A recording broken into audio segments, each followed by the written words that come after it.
Coming up on ATV Fastcast. If we find the right spot, we might relocate. We'll show you what stores in the nearly empty Cache Valley Mall still have not found a home. And they had come across the road and right in front of me, and I was like, Last week, we showed you a mountain lion roaming around a Logan neighborhood. We'll show you what to do if you run into one. Gymnastics hosted their second home conference meet of the season. In sports, I'll show you how they did. Everybody ready? We'll show you why these people are working so fast on these puzzles. All that and more, this is ATV Fastcast. From the campus of Utah State University in Logan, Utah, the Department of Journalism and Communication presents the award-winning newscast, ATV News. There's a lot of memories. We've been here 34 years, and people have been really sad. You won't be able to shop in the Cache Valley Mall much longer, as many stores have either already closed or are getting ready to. Welcome to this edition of ATV News. I'm Kaylee Moss. We woke up to 1 to 2 inches of snow this morning, according to National Weather Service. Logan residents started to clear the roads and the sidewalks, all thanks to snow plows and snow blowers. UDOT says roads could be slushy until 6 tonight. Time is running out for you to enjoy the shops at Cache Valley Mall. Stores like Alvy's Chocolates have already closed, and food outlets like Logan Burgers are closing soon. Both have yet to find a new home in Cache Valley. We want it to be the right spot, so we're not being hasty and finding a place, but yeah, we're looking for a spot, and hopefully we can find something soon. And she's not the only one. The Logan Burgers manager says finding a new location isn't just a matter of where, it's about customers finding it too. It takes a lot of efforts to make the clientele, and when all of a sudden you lose it, because it's our bread and butter, you know. So definitely very sad to lose this location. O'Broy says his ideal location is somewhere in Logan between 4th North and 1800 North. He's holding out for the right spot. Do you know what to do when a mountain lion decides to approach you? Julia Rodriguez will take you there. A mountain lion was spotted near USU and made its way to nearby neighbors. The mountain lion made its way to several backyards and was eventually caught. The mountain lion was caught in a married couple's backyard. So I walked outside and everyone told me to proceed with caution and go back inside because there was a cougar in the backyard. I kind of want to get one. DNR biologist shot the animal with a tranquilizer rifle and had it taken back to their facility to get a further assessment on the animal. We were able to locate it, dart it, and get it loaded up in the truck. And now we're going to try and do a health assessment on it and see why it was down here and what's going on. But what should you do when a mountain lion approaches you? Here is one example of what to do. What you're seeing is actually a dog coming into our live shot. I think it's a dog. I'm not sure. But anyway. And here is another example of what you should not do.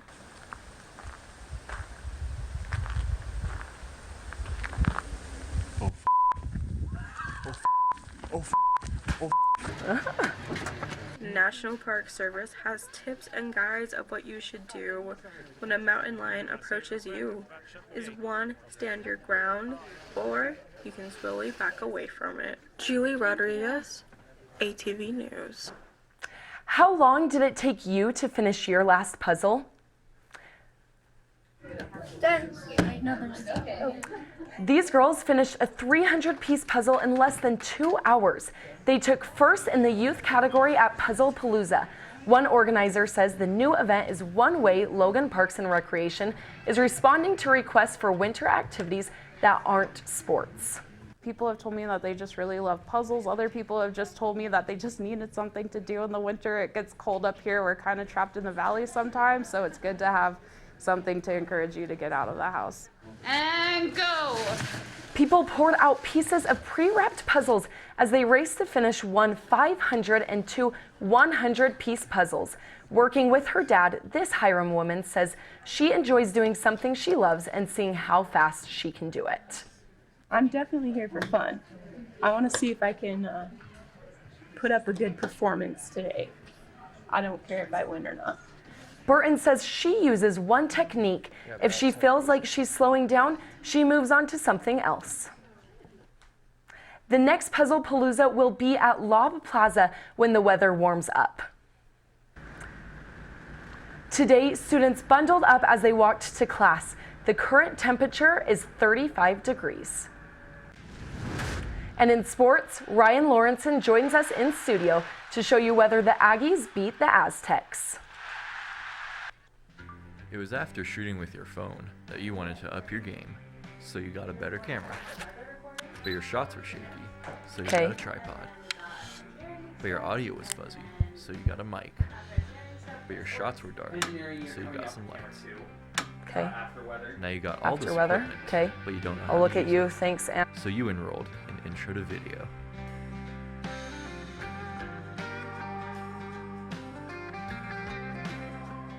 There are 16 million children struggling with hunger in America. This is a serious problem, but one we can solve. Visit feedingamerica.org to help. Together we can solve hunger. Together we're feeding America. After 15 years of smoking, Eva Marie quit. There's a new lung cancer screening that could save her life. You stopped smoking. Now start screening. Learn more at savedbythescan.org. Welcome to ATV Weather. I'm Anna Johnson. Let's hop right into our national radar and see what's going on across the country. Now, if we take a look at the northwest part of the country, you'll see there is a big storm system up here in Washington and Oregon. That is dumping rain on them up there right now, and there is the potential for that to come down and see us here in Utah in the next few days, but I'll have more on that in our 7-day forecast. On the opposite side of the country, clear skies over much of the east coast. There's a little bit happening up in Canada, but it looks like that is going to keep pushing east and go right above them and miss them. But let's take a look at what's going on closer to home in our state radar. Now, if we look at northern Utah, you'll see this big mass of storms that's been going on. We woke up to that this morning here in Cache Valley, and let me tell you, it dumped snow on us all night, and that's going to continue into the night and into the morning hours of tonight and into tomorrow. And then if we look down south, we've got this storm system going over Las Vegas, northern Arizona, and that is moving north and east. And it looks like that is going to just hit southern and central Utah and then move out. It's not going to come up and hit us here in northern Utah. But this storm system is going to continue to move through in the next few hours. And it looks like we're going to see a little bit more of the storm up in the northwest, move south into the next few days. But let's take a look at what this storm actually looked like outside. Waking up this morning, coming up to Utah State's campus, this would have been your look from Old Main. You can't see any part of the valley. It's this foggy, snowy haze. Walking up through this was a mess, let me tell you. But it has cleared up a little bit since then, and now we can see clear out over the valley. There are still some low-hanging clouds, a little bit of residual precipitation, some snow and rain here and there. But one of the good things that did happen is it cleared out a little bit of that inversion, helped clean some of our air. If we take a look at Logan Canyon this morning, it's a lot of the same. Now, I'm serious, you don't have to clean off your camera. This is what it looked like from the Huntsman building at Utah State's campus looking up into Logan Canyon. Visibility was very, very low and road conditions were really dangerous. Again, that has cleared up a little bit into the afternoon. We can now see a little bit of the bottom of the mountain and some trees there, but there is still a lot of clouds and haze up in here, and there is still some continuing snow up through the canyon. So those roads are still pretty icy and still pretty dangerous. Now let's take a look at the 7-day forecast and see what we've got coming up next. Now today we had a high of 37 and a low of 31 with all of that snow. This weekend it looks like that is going to clear up a little bit. We're keeping an eye on that storm in the northwest part of the country to see when that's going to come down and visit us here in northern Utah.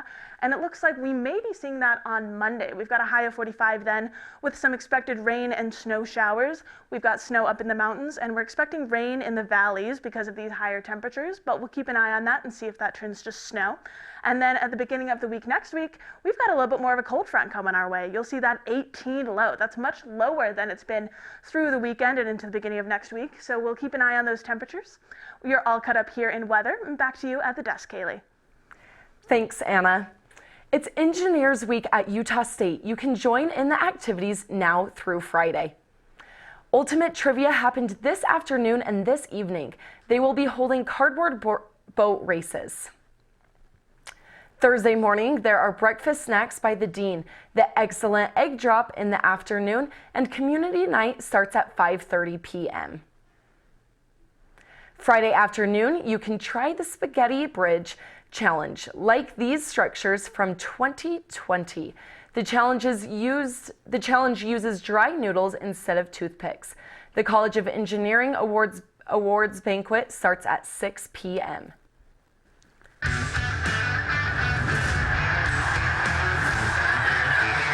The vibes were high from the Aggies Friday night as gymnastics took on the San Jose State Spartans. Welcome to ATV Sports, I'm Ryan Lorensen. Let's head back to the Spectrum to see how the Aggies did in their second home conference meet. We'll take a look first at senior Juliet Boyer from Daly City, California as she hits the vault. This attempt was good for a 9.725. Love the reactions from her team and coaches here. Up next, senior Olivia Ostendorf from Ramsey, Minnesota as she makes the team high on vault, good for 9.825. The Aggies ended with a vault score of 48.85. Next up on bars, check out the form on sophomore Avery Bibby's dismount here. The Chandler, Arizona native scored a 9.75 on this attempt. And how about these moves from Danny Kirstein? The junior from Las Vegas, Nevada scored a 9.85 with that, just a quarter point shy of her career high. The Aggies scored a 49.025 on bars, putting their total at 97.875 after 2 rotations. Moving to the beam, watch senior Jenna Eagles dismount here, tying her career high of 9.75. She and Ostendorf both went to Anoka High School in Ramsey, Minnesota. Headed south a bit for freshman Sydney Jalen from Algonquin, Illinois, showing up with a 9.725 on this dismount. After 3 rotations, the Aggies' running score was 146.775. And now, how about Angel Stewart, a senior from Gilbert, Illinois? This double backflip near the end of her floor routine helped her score a 9.85. And how about this ending coming up? Man, I know I'd be exhausted after that too, Angel. Finally, take a look at Nyla Morabito, a freshman from Welland, Ontario, Canada. As she wraps up her floor routine, USU's only international gymnast scored herself a 9.825. That was just enough to lift the Aggies over the Spartans by just 0.2 of a point. After losing to Colorado State on Saturday, men's basketball were back home last night to take on the 19th ranked San Diego State. The Aztecs came into the nearly filled Spectrum on a rowdy Tuesday night. Heredia Costa Rican native Ian Martinez got the Aggies started right with this layup early. Now the freshman out of Skyview High School, Mason Falslev, extending the Aggies' lead to 4. Not wanting to give up early though, Aztec senior Darian Trammell pushes this one all the way to the rim for 2. Later on in the half, watch as Great Osobor sends this one all the way across to Josh Aduje for an easy 3 points. The Aggies led all the way through the first half and headed to the locker room with a 5-point lead. Into the second half where Falslev makes a nice pass to Osobor for an easy layup, fouled and in. He had 17 points last night. Now watch as Darius Brown drains this nice 3. He made 5 total 3-pointers last night. Another look here at Ian Martinez as he drives through 3 Aztecs on the way to this smooth jam. The Aztecs rallied late, but the Aggies come out on top with a crucial conference win 68-63, led by Brown's 25 points. With just 5 games remaining in the regular season, the Aggies get a well-deserved break before they play at Fresno State next Tuesday. Tip-off for that game is scheduled for 8 p.m. Softball played 5 games over the weekend in California, ending up with 3 wins, 2 of which coming over Weber State. The team is in St. George this weekend for another 5 games. And women's basketball lost hard at San Diego State on Saturday after a final score of 62-90. The team is at San Jose State this evening. Tip-off for that game is scheduled for 8 p.m. And now that you're all caught up on sports, I'm going to hand it back to you at the desk, Kaylee. Thanks, Ryan. Sour candy for anxiety prevention is a reoccurring topic on social media that's been trending on and off since 2021. In an article published by Health.com, mental health experts explain the secret to preventing anxiety isn't in sour salt. Experts say that sour candies are a distraction technique that shifts the brain's attention. Utilizing your 5 senses are ways that you can focus on being in the present. Experts agree that while sour candy may be helpful in some situations, more sustainable coping habits are recommended for long-term success. Ryan Lorensen is joining me at the desk. Ryan, how do you like your sour candy? I love it. I used to pound through Warheads as a kid, but honestly, all I can really take these days is something like these Sour Patch Kids. I agree. I used to love Warheads, and now I just enjoy a simple sweet treat like Sour Patch Kids. Cheers. Thanks for joining us on this edition of ATV News. You can find this edition and more on our Facebook page. We'll leave you with a look at this morning's snow. Have a great week, Cache Valley.